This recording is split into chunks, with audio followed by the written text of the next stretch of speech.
Welcome into the kitchen for the first time. These are the stems from the greens that I just harvested. And these are the greens that are in vinegar and water to get any little buggy boos out. So while I was out harvesting these greens, I had an interesting experience that I thought I would share. I, cousin Rodney, who put all the dirt in my raised beds and put his tea, his garden tea in my beds, um, was talking to me the last time he was here. He's grown greens before. He grew up with his grandfather, who was my great uncle, growing greens, and his grandmother. And so he knew more than I did. And he was telling me how to check the greens for bugs and the cabbage as well. And he said, he showed me one, and it was so tiny, and the color blended in with the greens. So I would have missed it had he not shown me because I was looking for something fat and chunky. Today, when I was out there, there were several leaves that had little bitty worms on them. And I'm like, oh, there's one, and there's one, and there's one. And so I did what I've seen so many people on YouTube do, and what people in my family did that I was not about to do years ago. And that was I took my ungloved fingers and I smashed those little critters to get them off of my plants. And as I was doing it, I thought, my, how we have grown. I remember as a little girl being out in the yard with my mother. Every spring, we went to all the nurseries so she could get the ornamental plants that she wanted to put in the yard that year. And there we would be. I would always go. So back then, Frank's Nursery and Crafts was in business. I don't know if they still are, but they're not here where I live. And I would go to the toy dollhouse. I mean, to the dollhouse furniture area and to the bulk candy section to look at the things at the furniture and imagine what life would be like in that house that had that furniture, and then to decide what kind of candy I wanted to tell my mother that I wanted that day.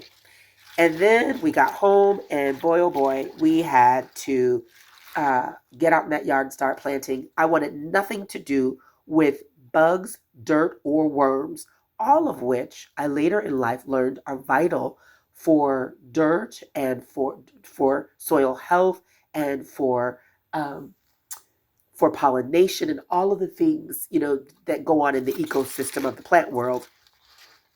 So fast forward to me as a young adult, and I decided to grow some vegetables one year, and this has been quite some time ago. And I started them in February in the house. There were cucumbers, tomatoes, and lettuce. I think that was it. There might have been one other. Oh, strawberries. Yes, cucumbers, tomatoes, lettuce, and strawberries. All of them germinated, and I planted them out.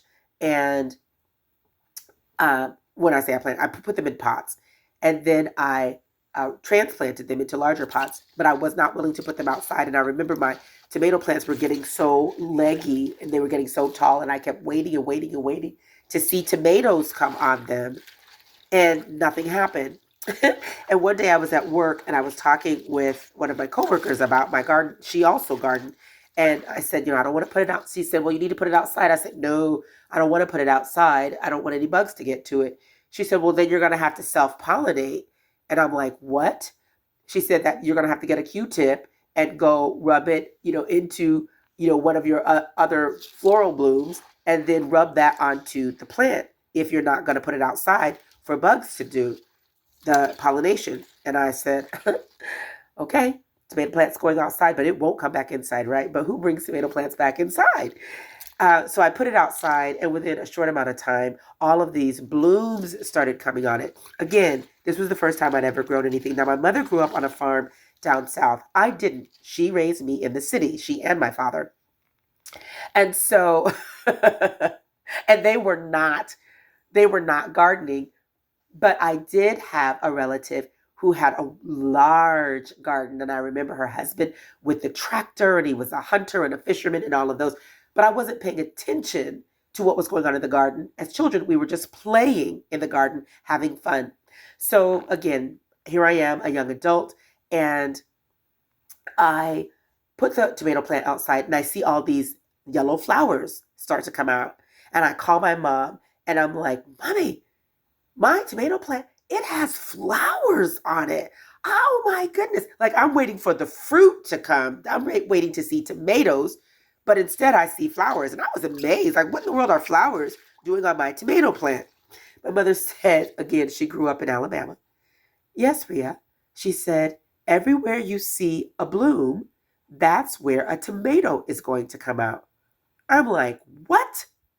Like, how is it that you never taught me this stuff? So I was excited. But here are a few things that I learned that summer.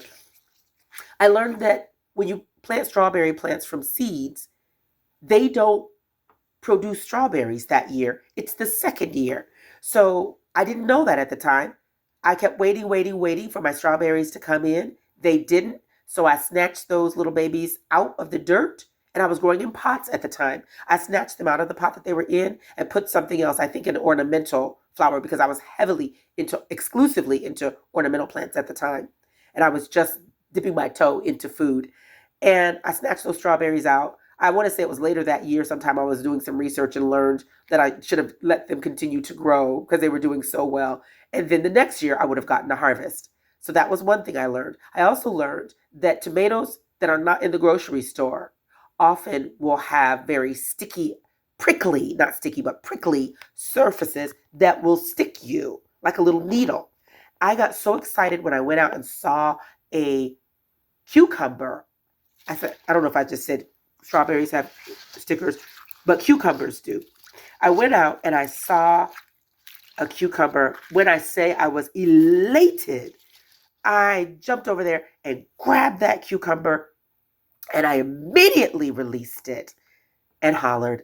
I had no idea. The only cucumbers I'd ever touched were the ones that had been in grocery stores. So I learned that depending on the variety of cucumber you're growing, you might want to be careful. So the vines are very prickly, and I know that, but the cucumber itself was prickly. I said, okay, I learned that lesson. And then the last major discovery that I had, not the last, but one of the major discoveries that I had that year that also caused me not to grow food for literally a decade was my introduction to the tomato hornworm. I had never seen anything like that in my life, at least not to recall it. I went out to check on my plants one morning, and there was this huge, fat, bright green worm with a horn on its head. When I say that that thing scared the daylights out of me, I was like, oh my God. I was done. After that, I went in the house and I called my mother because I wasn't living in the same state that she was in at the time. I called her and I told her what I had seen. And she was like, oh yeah, that's a tomato hornworm. I said, a what? She said, it's a tomato hornworm. Tomatoes get them sometimes. And again, I'm like, you knew this? How is it that you knew this and you never shared it with me? So I was done. I was done growing edible plants. I still grew for years, and every year I grow my ornamental plants. But I was done for a decade. And I didn't plan it for it to be a decade. It just ended up being a decade later that I said, okay, you need to put your big girl britches on and deal with this. So that year, I did a lot of research to learn what to do as far as companion planting is concerned. So that really started me doing a lot of research because I'm like, there has to be a way. And I want everything to be natural. So I didn't want to use, artificial bug repellents and things of that nature on my food that I'm going to be eating. And so that was when I learned about things like marigolds and other plants and vegetables and herbs that you can plant that deter the pests that are attracted to certain plants. But I also had a stick ready, and I was ready ready to, I think it was a little bamboo stick that I had, and I thought if I see one, I'm just going to get it and I'm going to fling it onto the cement so that it will burn in the summer heat. Well, I never saw one that year, nor have I seen one since. Thank God. But I'm ready. I go out there. I was a little nervous last year because it was the first time that I had grown in raised beds. And, I had no idea how big those plants would get because I'd only grown in pots. I had no idea how prolific they would be for me because I had never had that kind of success. I had seen it in YouTube videos and studied and watched and learned, but I remember being so cautious. Like, do I see any worms? Do I see any worms? Do I see any tomato hornworms? I never saw one. So, and my tomatoes were thriving, so I would imagine that there were none. But yeah, today I picked little, I don't know if those were cabbage moths on my greens because I have cabbage growing in the same bed, or if they were just, the little worms that eat collard greens. But I picked those little boogers off with my bare hands, washed my hands, rinsed the greens off before I brought them in the house, and now they're soaking in a bath of water and vinegar. Thank God for vinegar. It has so many wonderful uses.